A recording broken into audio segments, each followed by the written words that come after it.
اعوذ باللہ من الشیطان الرجیم، بسم اللہ الرحمن الرحیم۔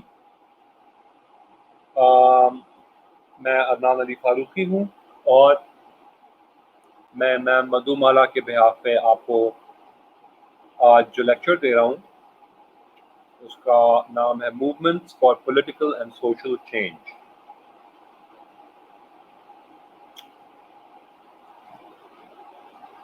ایک سوسائٹی جو ہے اس کی ایک زندگی ہوتی ہے، جس طرح انسانوں کی زندگی ہوتی ہے، اور جس طرح انسان اپنے ٹائم، اپنی انرجی کو صحیح استعمال کر کے ایک اچھا فیوچر بناتا ہے، اسی طرح ایک سوسائٹی بھی اپنے ٹائم، اپنے ریسورسز، اپنے ایجوکیشن اور اپنے ادر ریسورسز کو یوز کر کے اپنے آپ کو بہتر لاتی ہے، بناتی ہے۔ However,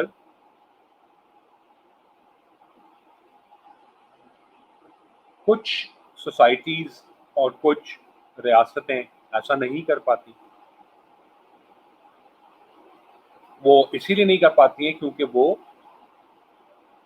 ڈسپلن نہیں ہوتی، موٹیویٹڈ نہیں ہوتی، لہذا وہ ایک بدترین سے بدترین اسٹیٹ میں چلی جاتی ہیں۔ So we have to understand that societies and ultimately states which consist of societies, they move towards progress, or at least that is their dream, and that is that should be their motive in life and their aim in life.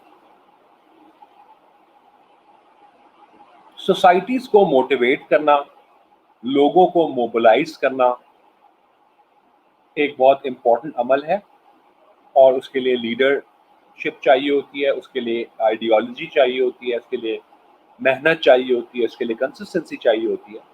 لیکن بہرحال ideological movements یا political movements کا ایک بہت بڑا role ہوتا ہے societies کو یونیفائی کرنے کے لیے، موٹیویٹ کرنے کے لیے، موبلائز کرنے کے لیے، ڈسپلن کرنے کے لیے، ان کے اندر ایک فیتھ اور ویژن کریٹ کرنے کے لیے۔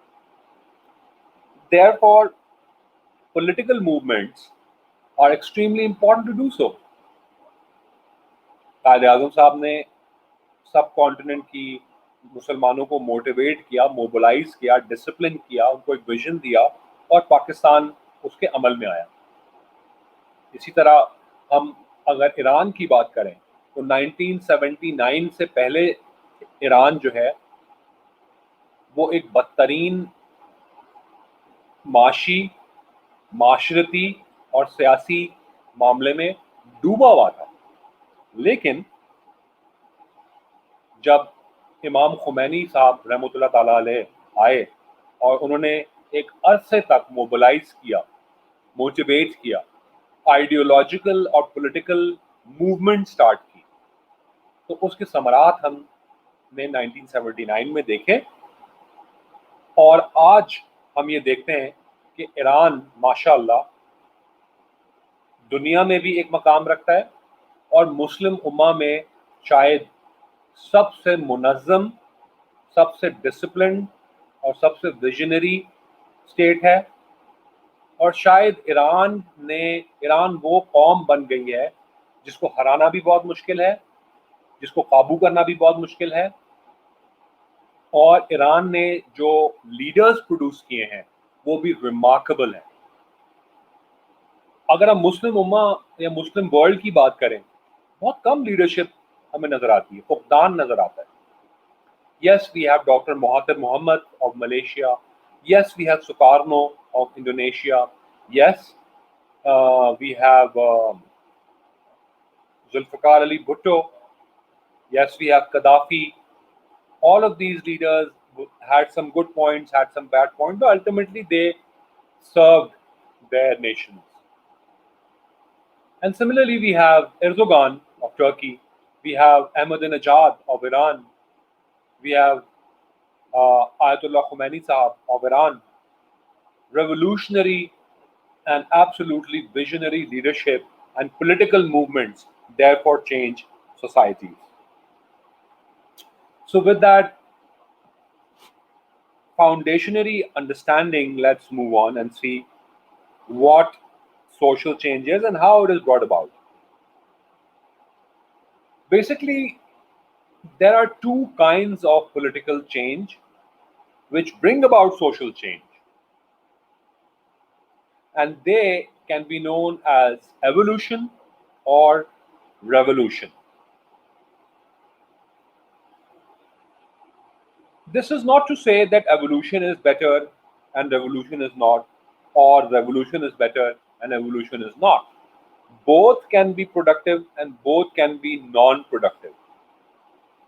And sometimes it is also seen that evolution ultimately leads to revolution, or revolution can be the origin of evolution.